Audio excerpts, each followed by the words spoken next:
planned commitment by the Philippines, the U.S., and Japan to hold regular maritime exercises in the ang tumitinding tensyon The Chinese ng Ministry of Taiwan, National Defense warns that the Pilipinas, Philippines is United going down States what it calls laban a sa dangerous China. path as tensions At ang continue to laging rise in the nababalita West lang Philippine Sea. ay ang 2 mga days bagay after na U.S. nangyayari Secretary of sa State ating bansa Anthony Blinken's laban sa Manila China. visit, where he declared At U.S. gayon din, ironclad nakikita commitment natin ang to mga galaw defending the ng Philippines. Taiwan at United States sa kanilang paghahanda kontra sa posibilidad ng digmaan sa South China Sea. Ngunit bihira at hindi makita masyado kung ano nga ba ang nangyayari sa loob ng Chinese military at paano hinahanda ni President Xi Jinping ang kanyang bansa at ang 2 milyong mga armies laban sa potensyal na digmaan sa South China Sea. Atin itong pag-usapan, mga kaibigan.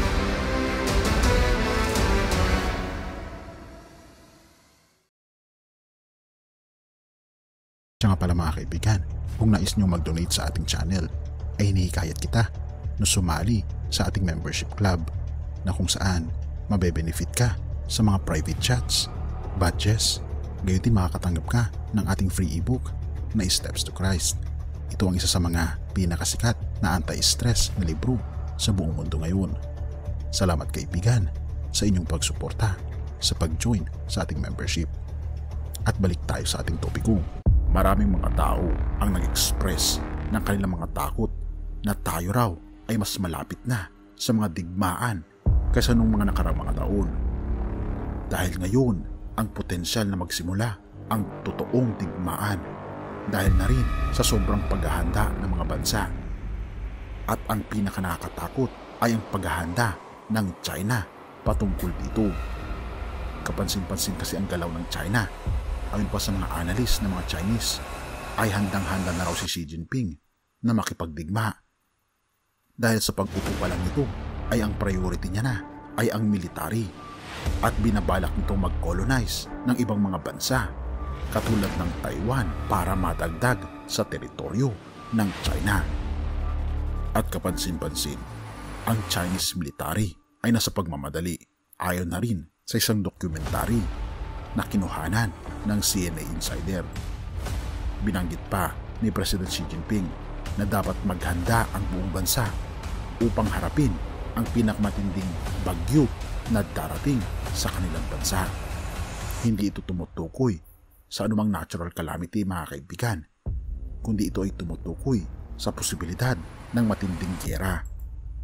At sinet ni President Xi Jinping ang mga leaders ng mga militar na ang mga goal ay dapat ma-meet sa taong 2027 sa centennial celebration ng pagtatatag ng People's Republic of China. Very significant ang araw na ito, hindi lamang sa bansang China, kundi pati na rin sa military ng China. Dahil tila baga, pinabanggit ni President Xi Jinping na sa 2027 ay maging superpower ang military ng China. At bakit kaya ito ang pinaka-goal ni President Xi Jinping? Ano kaya ang kanyang tunay na layunin? Ang US Intelligence Director ng CIA o Central Intelligence Agency ng United States of America, kanilang pinanggit ang isang impormasyon na nag-leak na galing daw sa insider ng China. Ika pa dito, CIA Director, China readying for Taiwan invasion by 2027. Ito ay nilathala noong February 3, 2023. At talaga namang nangamba hindi lamang ang bansang Taiwan kundi pati na rin ang bansang United States of America dahil sa impormasyon ito. Kaya pala pinaiigting ni President Xi Jinping ang kanyang militar dahil sa layunin nitong i-invade ang bansang Taiwan sa taong 2027. At kapansin-pansin mga kaibigan, inihahanda ng bansang China ang mga military na sa panahon ngayon mahigit 2 milyon na ang mga kasundaluhan ni President Xi Jinping. At kapansin-pansin mga kaibigan, ang pagbuo ng napakaraming mga warships ni President Xi Jinping na halos inilalagay niya lahat malapit sa teritoryo ng Taiwan at ang isang barko pa na pinakamalakas ng China ng bansang Taiwan at ipinangalan pa niya ito sa pangalan ng state na kasalungat ng Taiwan. Ayon na rin sa mga analyst, ang China raw ang may pinakamaraming warships sa panahon natin ngayon dahil 3 sa mga warships na ginagawa ng United States at China. 2 sa mga ito ay sa China at 1 lamang ang sa United States of America. So ibig sabihin, may ratio na halos 2:1. Ang tawag sa mga military ni President Xi Jinping ay People's Liberation Army.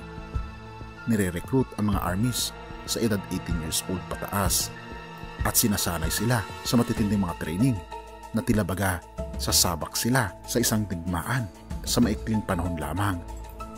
Ang nuclear warheads ay isa rin sa mga proyekto ni President Xi Jinping dahil siya lang ang nakagawa ng mas malakas na military equipments at warheads sa kasaysayan ng mga umupong mga leaders ng China.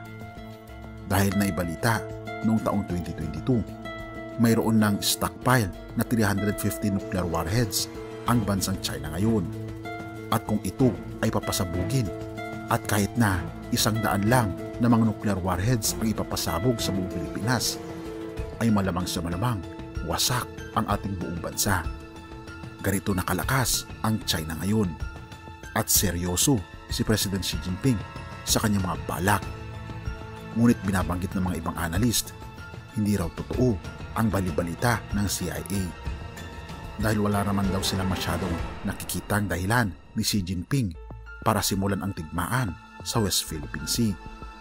Ngunit hindi bulag ang ating mga mata, mga kaibigan, at hindi rin bingi ang ating mga tinga na ang mga pangyayaring ito ay mangyayari sa huling kapanahunan na binabanggit din sa banal na kasulatan na magkakaroon ng mga digmaan at mga alingaw-ngaw at haka-haka ng digmaan at ito ang simula ng wakas.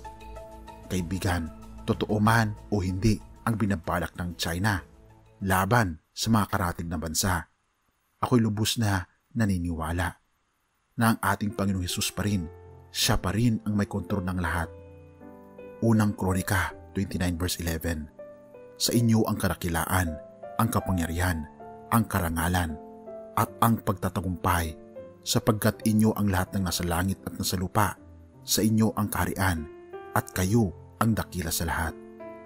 Kaibigan, gaano man makapangyarihan ang mga nilalang, ang mga leaders sa buong mundo, wala pa ito sa katiting ng kadakilaan at kapangyarihan ng ating Panginoong Diyos.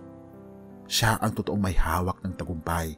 Siya ang totoong dakila, makapangyarihan, at sa Kanya ang lahat ng karangalan. Dahil sa Kanya ang langit at ang lupa, at siya rin ang nagmamay-ari sa atin. Kaya naman kaibigan, wala dapat tayong ipangamba sapagkat ang ating Panginoon, siya pa rin ang babangon na pinakadakila sa lahat. Kaya naman tayo ay magpasakop sa totoong dakila na walang iba kundi ang ating Panginoong Hesus. Purihin ang ating Panginoong Diyos at salamat kaibigan sa iyong panonood. Tayo manalangin. Ama naming banal makapangyarihan sa lahat, ako po'y lubos na nagpapasalamat sa inyo pong kadakilaan sa amin. Salamat Panginoon dahil hindi kami mangangamba sa hinaharap sapagkat kayo pa rin ang tunay na makapangyarihan, ang tunay na may hawak sa kung ano ang mangyayari sa hinaharap. At nawa Panginoon, kung mangyayari man ang mga bagay na ito, tulungan kami na may handa ang aming mga sarili upang sa ganon makamtan po namin ang totoong tagumpay dahil kami Panginoon ay nagpasakop sa inyo. Salamat Panginoon sa inyong walang sawang pag-aalaga sa amin at salamat Panginoon sa inyong mga pangako na hindi niyo po kami lulubayan hanggang sa katapusan ng mundo. Patawarin po kami sa lahat ng aming pagkukulang at pagkakasala sa pangalan ni Jesus. Amen.